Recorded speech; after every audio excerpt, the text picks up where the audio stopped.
গতকালকে আমি আমার জীবনের নিরাপত্তা চেয়ে শেরেবাংলানগর থানায় একটি জিডি করি।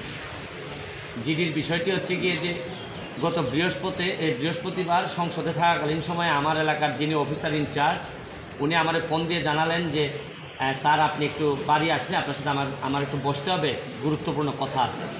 তো শুক্রবারে আমি বাড়ি যাওয়ার পর উনি দুপুরবেলা আমাকে বললেন, আমাকে একটা মেসেজ দেখালেন যে ওনাকে একটা লোক 2-3 দিন ফোন করার পর উনি যখন আমলে নিচ্ছিলেন না তখন ওনারে একটা মেসেজ দেয় যে ওই লোকটা, অজ্ঞাতনামা লোকটা আমার সাথে দেখা করতে চায়, কথা বলতে চায়, দেখা করতে চায় না, কথা বলতে চায়।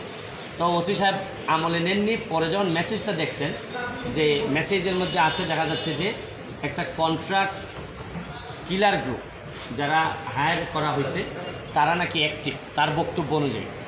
তো ওসি সাহেব আমারে উনার ফোন দিয়ে ওই অজ্ঞাতনামা ব্যক্তির সাথে ফোনে ধরাই দিলেন।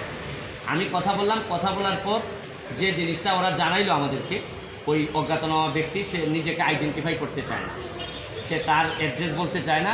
সে বলে যে আমি নিজেও ওই কিলার গ্রুপের মেম্বার ছিলাম, যখন আপনার নামটা আসছে আপনাকে হত্যা করতে হবে, তখন আমি বলছি যে না, আমি এটা পারবো না, কারণ উনি ওই লোকটা সিলেটি, সে আমার কাজকর্ম সম্পর্কে জানে, এই জন্য সে কোনোভাবে রাজি হয় নাই। তখন সে বলছে যে আমার বিষয়টা হচ্ছে গিয়ে, তার বক্তব্য অনুযায়ী আমার বিষয়টা হচ্ছে গিয়ে আমি আপনাকে একটা ওয়ার্নিং দিচ্ছি, আপনি এই 2-3 দিন আপাতত ঘরের বাইরেই যাবেন। তো এটা শোনার পর আমি নর্মালি এর আগে অনেকবার আমি মৌখিকভাবে বা আমার পিএসের মাধ্যমে বিভিন্নভাবে আমি থ্রেট পাইছি, এগুলো আমি আমলে নেই না, কারণ এগুলা সামনে বললে একটা প্যানিক তৈরি হইতে পারে, এই জন্য আমি কখনোই সামনে নিয়ে আসি না। এইবার যখন আমার এলাকার ওসি সাহেবের মাধ্যমে আসছে তখন আমার কাছে মনে হয়েছে যে মানুষ যখন কোনো ওসিরে নর্মালি তো কেউ ফোনই দেয় না, তার উপর যখন সে এইরকম একটা মেসেজ দিয়েছে তখন আমার মনে হয়েছে, আমার এখন মনে হয়েছে যে সিরিয়াসলি একটা পটেনশিয়াল থ্রেট, আমার এটা অবশ্যই আমলে নিতে হবে। তো এই জন্য আমি ওই দিন পরের দিন সকালেই আমি ঢাকা চলে আসি, সংসদ ভবনে চলে আসি। এসে আমি এর ভিতরে আমি পুলিশের ঊর্ধ্বতন কর্মকর্তা যারা আছেন তাদের সাথেও আমি কথা বলি। তো এরপরে আমি জিডিটা আমি গতকালকে করছি।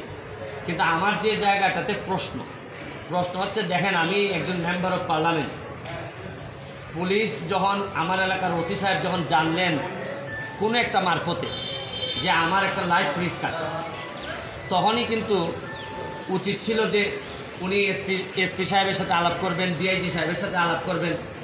এটা কি আসলেই থ্রেট নাকি না কেউ বোগাস নাকি না কিছু, এটা তো আমার কাছে আসার আগেই এদের তদন্ত করে ফেলা উচিত ছিল। মানে আমাকে জিডি করতে হলো কেন?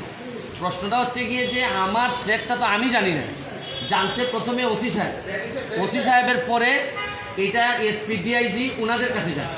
আমি জানার আগেই ওনারা আমাকে প্রোটেকশন দিবেন, আমাকে পরে জানাবেন যে এই থ্রেটটা যেটা ছিল এটা রিয়েল অথবা ফেক। ওনারা আমাকে বলছেন, ওসি সাহেবের যতটুকু ব্রেইনে ধরছে উনি ধরছেন, আমাকে বলছেন, আমাকে জিডি করতে হয়েছে। আর আমার নিরাপত্তা তেমন আমার নিজেরই দিতে হইতেছে। এবং রাষ্ট্রযন্ত্র, আমি এইটা বুঝলাম না যে এই রাষ্ট্রযন্ত্র আসলে কি আদৌ আমার বাঁচায় রাখতে চায় কি না। কারণ হচ্ছে কি, আমি যাকে জিডি করতেছি পুলিশ ডিপার্টমেন্ট, সেই তো আগে জানছে আমার আগে, সেই তো আমার বলার দরকার ছিল।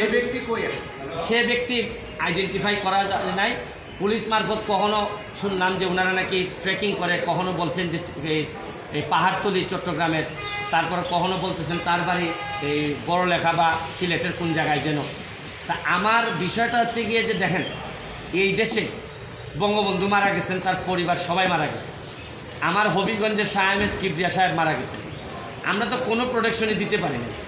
আর আমার বিষয়টা এরকম হয়েছে যে এই পুলিশের ভূমিকা দেখে মনে হইতেছে যে পুলিশ মনে হইতেছে যে একটা অপমৃত্যু রেকর্ড করার জন্য বসে আছে, যে আছে একটা মৃত্যু হয়েছে, নাইলে এই পর্যায়ে যাবে কেন।